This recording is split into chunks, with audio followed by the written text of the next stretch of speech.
All right, let's get in content creator attire. I wanted to make a full video in detail about my experience at Dreamcon, and I'm gonna do this day by day.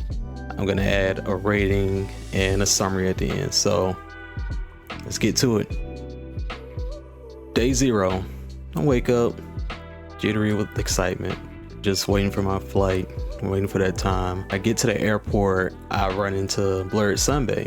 It's like, I knew she was going, but I was like, I didn't know we had the same flight. So we chopped it up like the entire time there.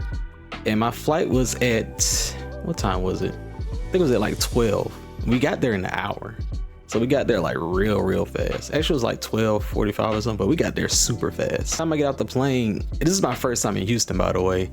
And it's so humid, bro. I'm like, y'all niggas live like this? But no, it was like really hot. Like people were telling me like Houston is hot, but it was hot and sticky. Called my Lyft and they dropped me off at the wrong place because my homeboy Prod gave me the wrong address. It's cool.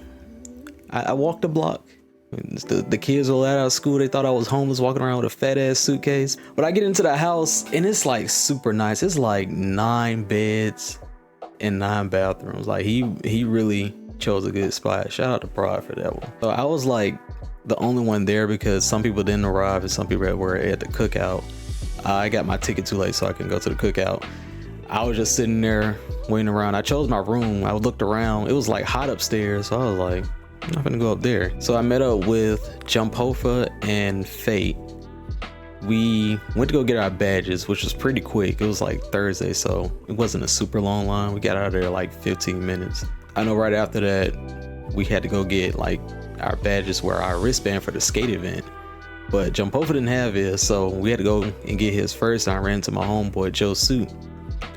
We walked down to TSU's campus, got our badges, went back to the B&B so I can get my skates because I'm not riding in no brownies. I can't do it.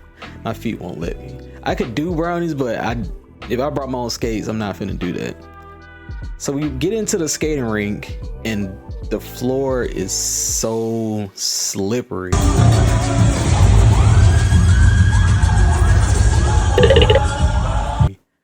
The skaters there, they were killing it. Like the Houston skaters, shout out to them. They're some really great skaters.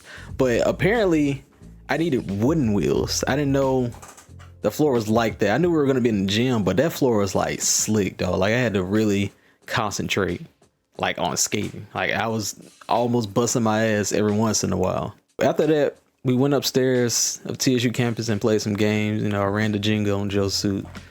You know, I don't lose in Jenga, so I'm just that guy. But no, it was like the big block Jenga. It was kind of weird. So it was kind of easy for it to fall. So I wasn't counting towards it. After that, we went to a New Orleans inspired restaurant with Wildcard, Ebony, Joe Suit, and Jumpofa. I forgot the name of it, but it was like, I forgot where it was located, but it was like really nice. They were open pretty late. We got a drink, a few shots. Food was really good. And something I noticed like right then and there, I could not finish my food ever in Houston. Like I was going to restaurants and getting meals and I'm like, dude, this is too much. I can't finish it. The proportions were so large.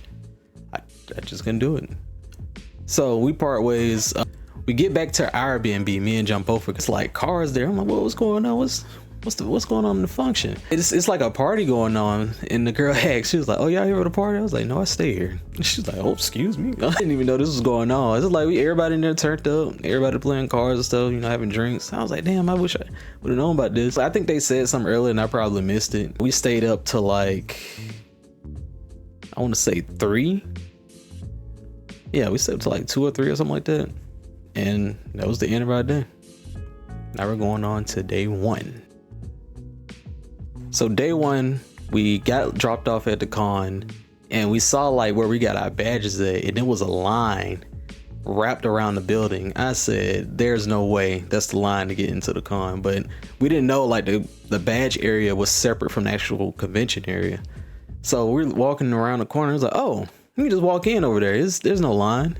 So we walk in and it's like a lot of people. It's not like super packed, but it's quite a few people in there. We were walking with Nix and Jumpofa. When we started walking towards the exhibit hall, you know, we got separated from Knicks. You know, that happens at cons when you're with a group. We went to the exhibit hall. Actually, it was the game area. And I met up with my friend Rashawn. He was competing in Smash. Apparently, there were some pro Smash players there. Why was Light there? Why was Light there? At Dreamcon, the little people. They're stealing money. No, anybody can compete. That's fine, but I don't know. What I decided to do recently was, like, on Fridays of a con, I would always buy everything I want, especially when I'm out of town. Buy everything I want and then ship it off. That was good advice from my boy Joe Suit. I saw a Mecha Godzilla figurine. It hasn't gotten here yet. I got it shipped. But man, when I saw it, I said, hold on. I'm gonna have to come back to this. Let me look around and see what else I want. But that's for sure something that I need to get. I walk around, I didn't really find much, so I decided to go back. I'm like, you know what? That Mecha Godzilla's gotta be mine. I think it was only 2 up there. So I went over there, I was like, hey man, I'm back. Because the first time I came over there, I was like, how much is that Mecha Godzilla? You told me the price. And I was like, all right, I'm gonna be back. I came back and I was like, I'm ready. Let's do this. He was like, all right, cool. Grabbed the Mecha Godzilla. He puts it in the bag. He's like, this is gonna be an amazing build. I didn't even know you had to build it. So I was like, I get to build the Godzilla too, so I can just set this man up how I want to. I was like, bad. After that, I went upstairs to the YouTube Creator Lounge and I met up with the homie Saran. And man, it was like a long overdue meetup because we're from the same city. And I've just been following his content ever since I joined Big Creator. And this dude's just been thriving. Like, y'all look at his ad. Follow that man. Just see what he's doing. He's doing a lot of good stuff. Follow everybody that I put in here for sure. Then I look on the stage at like the YouTube creator panel and there's Swoozy up there. Like, the Swoozy. I was like, is that Swoozy? He was like, yeah. I was like, what is he doing here? They didn't say he was gonna come. When he was done with his panel, he came off the stage and I went over and chopped it up with him. He saw my shirt. I had on a BlurredCon shirt. And he was like, yo, this shirt is dope. Where did you get it from? I'm like, oh, it's this con called BlurredCon in DC that I like going to. And he was like, yeah, I might have to slide to that. I'm like, I might have to check that out. I'm like, for sure. And I brought up like his video that he did a while back with the Sims. Like, he had like a online relationship. And he said, I took it all the way back. Like, it's been so long since he's like seen that video. Caught up with some friends and we went up to the HBCU meetup. And I didn't know it was gonna be like a mini homecoming up there. It was like the Q dolls up there hopping and shit. I found my Alpha brothers out there finally. Scream A5 for a few times, you know the usual stuff. We went to get some food at this taco spot and I had like fish tacos for the first time. They were okay. And like I said, like Houston's proportions are ridiculous. So I was actually able to finish that meal. No, I didn't. I ain't gonna lie to you. I finished the tacos, but I couldn't finish like the refried beans and the rice, the side stuff. So I tried to go to the cabaret, and this is something that I realized about Dreamcon. Every panel is packed to the rim. Like, every panel is packed. Because I tried to go to the cabaret, and I think I was like 2 or 5 minutes late because I had to go back, put some stuff down. Man, they weren't letting nobody in. So I started waiting around and I came in at the very end and I was not disappointed, boy. It was this girl, I think her name was Babyface Ashley. And she put on the show. Later on that night, we go back home and I invite some friends. I invited Stu Kid, King Banaka, Breaker of Games. I invited them to the B&B, just to hang out. We had drinks there. Like, me and Jump Up wanted to throw our own party this time. And then we invited Echo Aaron also. Aaron, I contrast. Y'all had a good little time, chopped it up. It was my first time meeting Stoop and Banaka, so that was really cool. It's like a nice little meetup. I met Breaker before in DC, so it was like a little reunion right there. We go way back, pandemic days, all that shit. And Breaker decides to give me some. That is very important to this story. So remember that it was Dwayne The Rock Johnson's, to be exact. All right, let's head to day 2. So on day 2, I finally wore the cosplay that I've been holding as a secret for so long because I've been working on the Keyblade for a while. Let me actually show you. Yeah, I have to put it together. I dismantled it. It's part of the reason why I made this Keyblade. I'm finna explain it to you. Okay. Now we have a Keyblade. Can't really swing it because like this part is really flimsy and I never figured out like how to fix that. This is PETG, so it's pretty strong. The first one I did broke off, so I was like, yeah, I can't really swing this. I made this Keyblade because I needed to be able to fit in my suitcase, so if I can dismantle it, it'll fit. Apparently, I was talking to my friends and they were like, "Oh, you made the Keyblade?" I was like, why aren't you flexing that? I didn't think about it. I was like, damn, I'm so deep into this cosplay stuff that I didn't know how far that I've gotten. Like, I'm making my own weapons. And that's not the first weapon I've created either. I made the sword from Adventure Time when I did a Finn and Jake cosplay, but I didn't do that for this con. But when I was in my Sora cosplay, I took so many pictures with people. Like, it was so many. I loved every moment of it. I felt like a little celebrity or something like that. What I love about cosplaying is people refer to you as the person you're cosplaying. So if you really like who you're cosplaying, you'll enjoy it. Like, people were calling me Sora, bro. Like, can you believe that? I was like, I'm just this magical Keyblade warrior. Not a Keyblade master yet, apparently, but I'm a Keyblade warrior.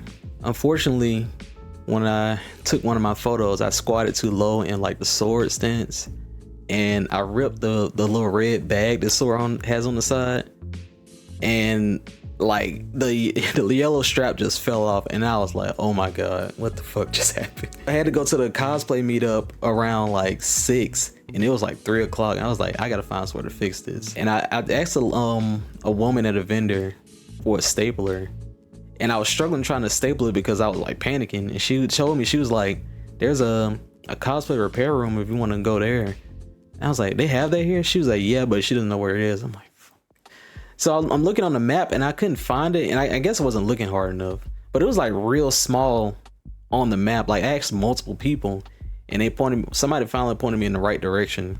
So I go down there and I'm putting everything on. Like, I fixed the bag, and I was just sitting there like trying to take a break because I was like really tired. I was walking around trying to hold the bag and everything, and I run into Breaker and B-Knock. I'm like, oh, what are y'all doing? It was Breaker, B-Knock, and Stu, and they told me that Young Goldilocks was here. I was like, oh, I get to meet up with her. So he comes around the corner, she's like, Mr. Dangerous. I'm like, oh my god. So we took a picture because she was dressed as 2B and I was dressed as Sora, cross swords, did a few stands. It was really cool. It was a nice little meetup. I hung out with them for the majority of the con. So after I met up with my friends, I went down to the Kingdom Hearts meetup. It was like getting close to 6 o'clock. And I was walking down there and I already see them just like jumbled up somewhere. And we were kind of lost. It was like, we don't know where to go. We don't know where this area is. And we kind of just stayed where we were. It was like near a glass window. And out of nowhere, this guy with a saxophone starts playing Simple and Clean, and we all just start singing.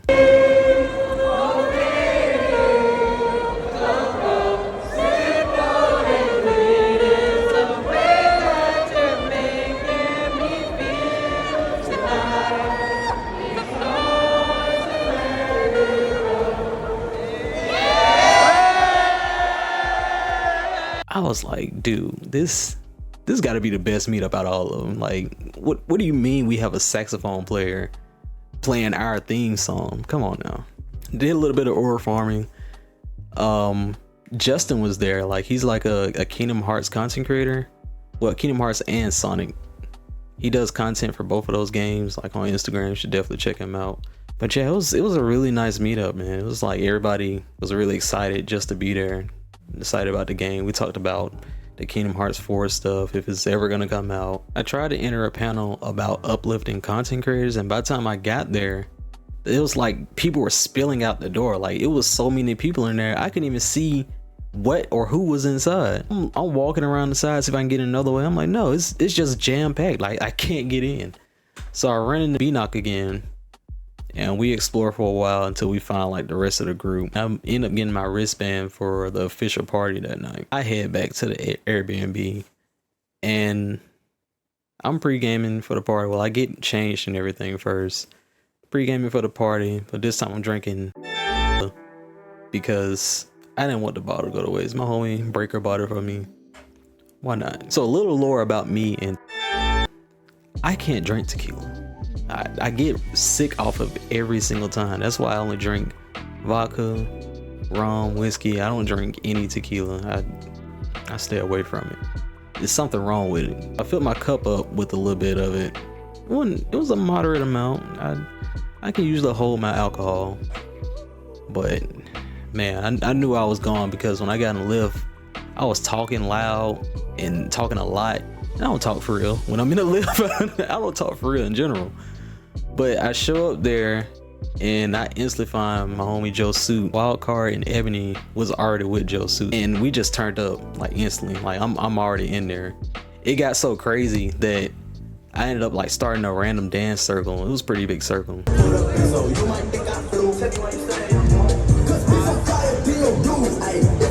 I was just like Memphis juking it. And people started seeing me. They started coming in. I was like, all right, Ben, we finna do this. We finna do this.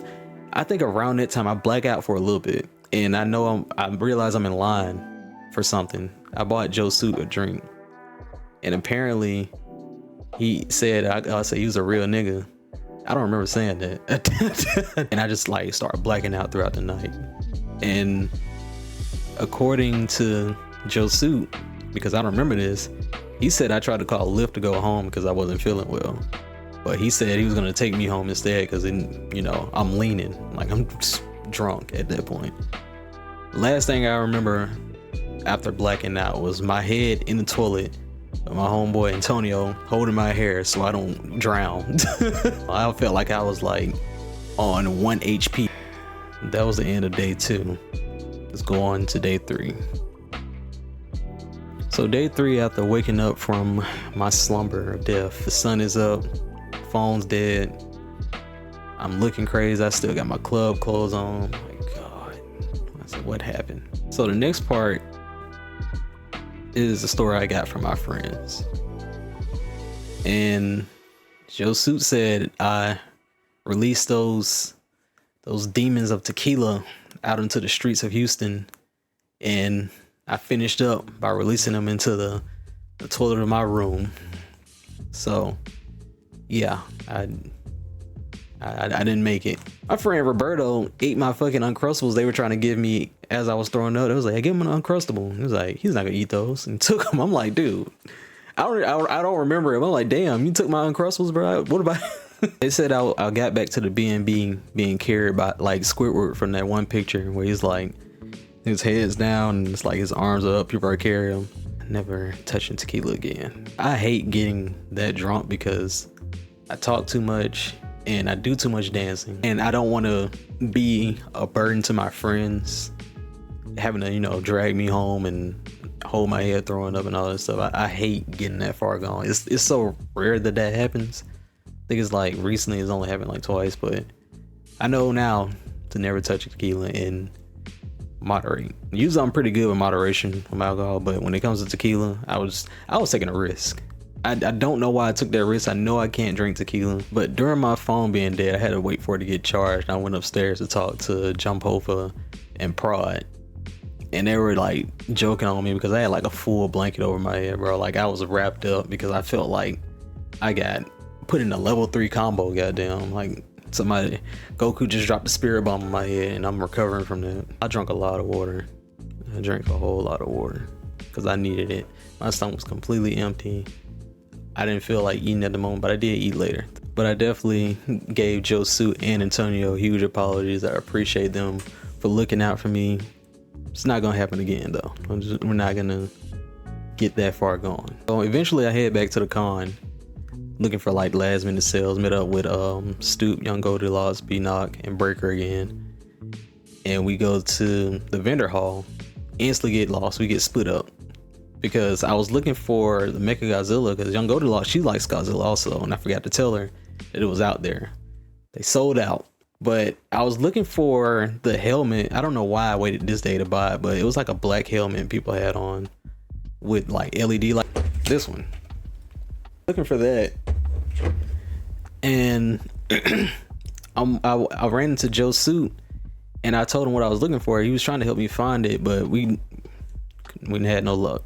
Luckily, I ran into my friend Angie. Ran into her, and she instantly knew where it was because she knew the person like that was selling it. Took us over there, and I bought it. Last one. After that, we had to leave around like 4. You know, the con closes at 6. So we were going bowling later that night. Man, bro, you have to roll the ball at a certain speed, or you'll just automatically get a strike. If you roll it too fast, they just give you a strike. Our lane was so fucked up and janky, and you could see like behind the little thing behind the bowling alley where they're like the equipment and stuff is at. And it had a faint smell of dog in there too. I'm like, damn, this is rinky dink ass bowling alley. So, and crazy thing about it, I went to the restroom, and it was this guy. He used the restroom like after me, and he just walked straight out, like he didn't wash his hand. So some bowling ball has dick residue still on it. So if you go to that bowling alley, I think it's called I'm not gonna say it now, I'm not gonna name drop it, but some of them bowling balls got meat residue on it. Slid back to the B&B, invited the rest of my friends over, and I finally met Miss Oh So Fabulous. First time meeting her. We've been friends since the pandemic also. So this whole group, really, majority of us have been pandemic friends. So it was really nice seeing everybody in one space.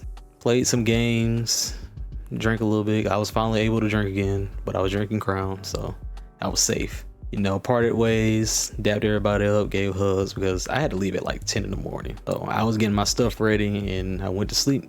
And that was the end of day 3. So the leaving day, you know, the Monday, sad day when con's over. Post-con clarity kicked in. And I woke up at like 6:55 thinking like, oh, my alarm's supposed to go off at 7. I just turned the alarm off. Somehow I fell asleep again. And I woke up at like 7:50, and I hopped in the shower, got my stuff ready because I was like, I think 20 minutes away from the airport, and I like to get there early and get my stuff situated. And I got there around 8:45. My flight was at like 10:05.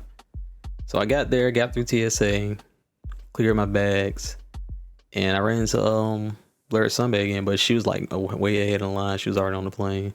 Flew back and chopped it up, told her about my experience with Dreamcon, and we parted ways from there. I went home and put my stuff down. I unpacked it because I knew I wasn't gonna do it later, and then I went out to get something to eat, and I instantly just crashed. Like when I laid in the bed, out like a light. Let's do our ratings for the con. Overall, 8 out of 10. Seems like if you're not 30 minutes early for the panel, then you're just not gonna get in, because if you come like 1 minute late, it's already too packed. They're not letting anybody else in. I couldn't go to any panel really. I could only go to the meetups. And if I did go to a panel, I would have to come like at the very last minute when people are leaving out. Oh, and the YouTube Creator Lounge, that was like the only thing I could really participate in. Also, and then, you know, the cabaret at the end. I don't really like the paywall behind like con official stuff. Like, I understand parties, you do have to pay for parties, but it seemed like it was a paywall behind like regular events like the basketball game, the volleyball game. The official con party is at the con. I don't understand why I have to pay if I'm going to the con. I understand other parties and other stuff like outside the con. Yeah, I have to pay to get in, but the con party, why don't I just flash my badge and just walk in? Why do I have to pay for that? I don't understand that. It's a great place to meet your content creator friends with friends you just met online. The building is pretty big. You don't feel claustrophobic. Everybody's very welcoming and nice. Most people outside. I didn't run into like the people that were a-holes, so that's a good thing. Badge pickup was real smooth. If you go on Thursday, a lot of the bigger content creators, they were just walking around, you know, mingling with people, you know, interacting. So that was a good thing, you know, get to take pictures with people and whatnot. Sum it all up, I had a really great time, you know, hanging out with friends, just doing stuff like vacation mode. I probably won't be there next year because there's another big con I'm going to. I was able to network, meet new friends, you know, take a lot of pictures. I hate that I blacked out at the party because it's a lot of stuff I don't remember. They said I was real lit and I didn't really do anything embarrassing, so probably somebody would have videoed me acting a damn fool because I know I was dancing. I remember dancing, in some points. Like I came back too at those points. But that is my first Dreamcon experience. I had I'm not sure when I'll be back. It'll probably be like 2 years later, but we'll see. It might be next year. I might change my mind. But appreciate y'all for watching. Y'all can follow me on all platforms. It's Def God D. You know, you can check out the people that I put in the video, put their ads in the video, and I will catch y'all later.